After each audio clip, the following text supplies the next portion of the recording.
Hello and welcome to the CivilNet studio. Today our guest is Dr. Robert English. He's the Director of Central European Studies at the University of Southern California. His specialty is post-Soviet geopolitics, and he's published a great deal on the effects of Russia's invasion of Ukraine on the wider region. You may have seen him just this week on CNN, but unlike CNN, we have him live right here on the studio. So thanks so much for being here, Professor English. Thanks for having me. I'm thrilled to be here.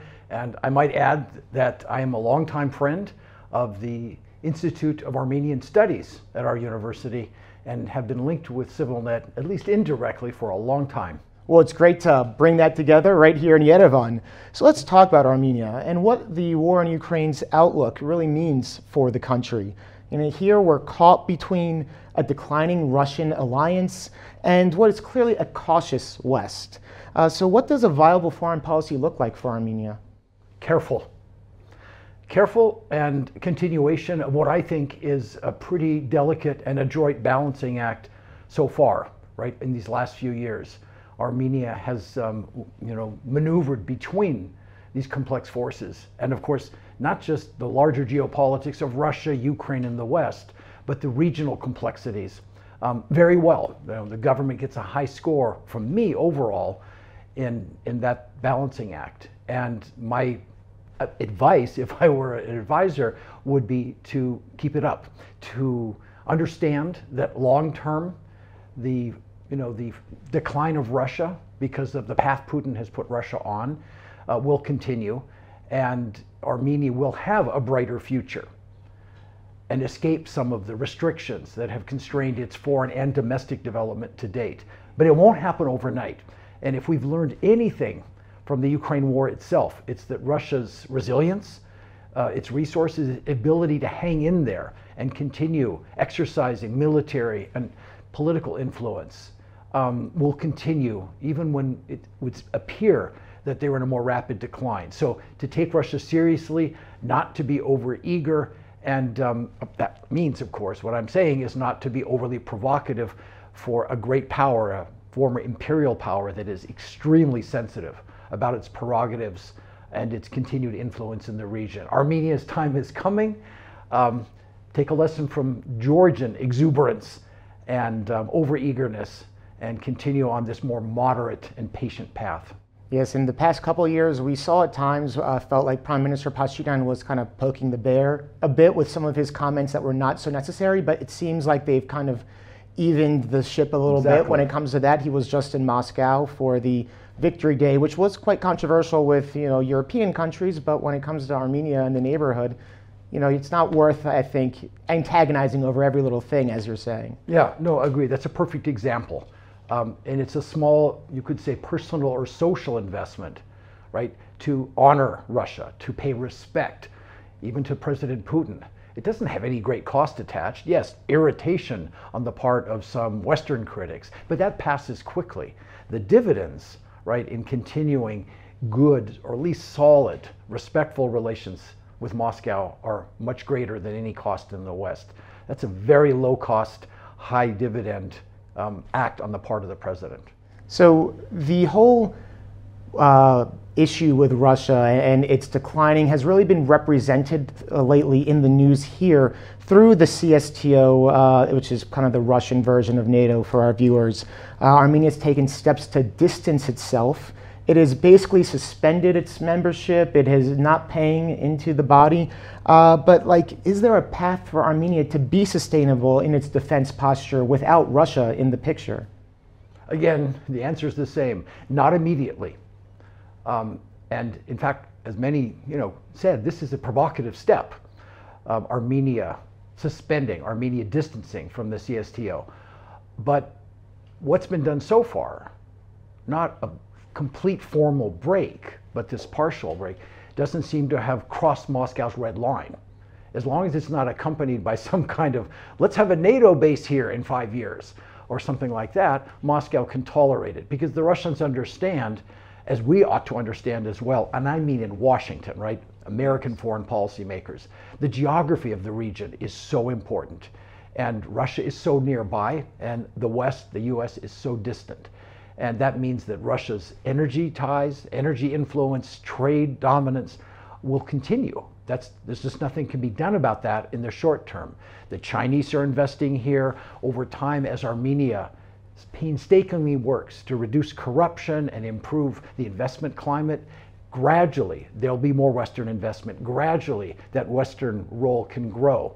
But if it's happening suddenly, it scares Russia and it can backfire. So again, when it comes to Armenia's long-term security, Armenia is not in a position to defend all of its borders overnight without Russian help. Armenia is not in a position to replace what Russia supplies overnight. When we talk about materiel, training, and actual facilities, we're talking about decades. But we're on that path. And that's the main thing. But it will take a long time. It requires patience. When I read the comments we get, I know there's a lot of people out there who want to cut all ties with Russia ASAP, get away, but as you're saying, that's really not feasible in the short term. It may be an overly simplistic analogy, but you don't want to wind up with an Armenian dream. If you take my point. Yes. Going too fast, provoking some kind of conflict, some kind of backlash and anger from Putin, especially on account of things that aren't even Armenia's fault. It's going to be something to do with the West, sanctions, the settlement in Ukraine, which is coming. Who knows what will set Putin right on even a tighter rope, on even a more hair trigger posture, and Armenia could unwittingly find that its ties with Russia, some kind of punitive sanction, some kind of suspension of energy, something that would really harm the economy happens. We don't want to make that more likely. We don't want to give them cause for that. So this, again, steady path of increasing ties with the West gradually and building the foundations for a more multi-vector, independent Armenian foreign policy. And that means economic policy is the way to go in the present climate. Right now it's explosive, and we shouldn't underestimate the possibility of something untoward happening. Again, it's not Armenia's fault. That has nothing to do with the politics here, but have to do with something in the Kremlin, something between Brussels and Moscow that redounds to Armenia's disadvantage. Careful. Well, I think a lot of this hinges on how the war is going to end. And I know that you have your opinions on where things are going that might not line up with what a lot of what we hear, at least in the US bubble of things. So I'm curious about that, and also just about the resilience of Russia's political economy that you've been talking about. So, how is this going to work out, and where will Armenia find itself at this, where you think the end game is coming? Good question, Paul, because the central issue is how does this war end, and where does that leave Russia, Ukraine, and the West, right? Everything will flow from that for the smaller countries in this former Soviet region. My expectation, in contrast to many, is that it will end roughly where it is now. It might be 6 months, 9 months before there's even a full ceasefire. But when that happens, that will start setting in cement the new border, the new security situation. They'll quibble over Western troops, what kind of size of Ukrainian army will patrol the demilitarized zone and so forth. Crimea will almost surely stay Russian. Russia will almost surely retain most of the Donbass region that it has taken. So the devil will be in the details, but it's going to take months to get there. There are many people, however, who just, for good reason, they love Ukraine, they have suffered with Ukraine, they would wish upon, any wish that Ukraine could triumph. And so every time there's a Ukrainian, for example, this drone attack, this stunning, sophisticated, amazing drone attack on 5 different Russian air bases all at once, that renews hope that Ukraine can turn the tide and win the war.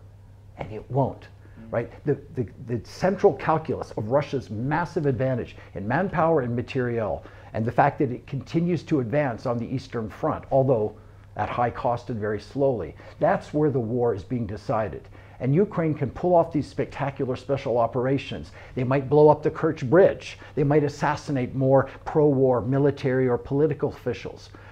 They've done all of this. They've chased the Russian fleet right out of the Crimea, out of Sevastopol.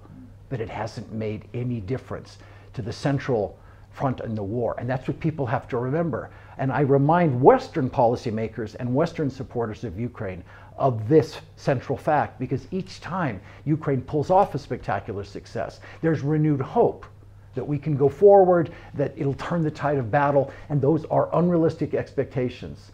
The West economically, the West will never send its own troops. The Europeans are obviously not capable of ramping arms production up a lot further. Donald Trump is president in the USA. He has limited attention or interest in distant regions like this. Let's be realistic.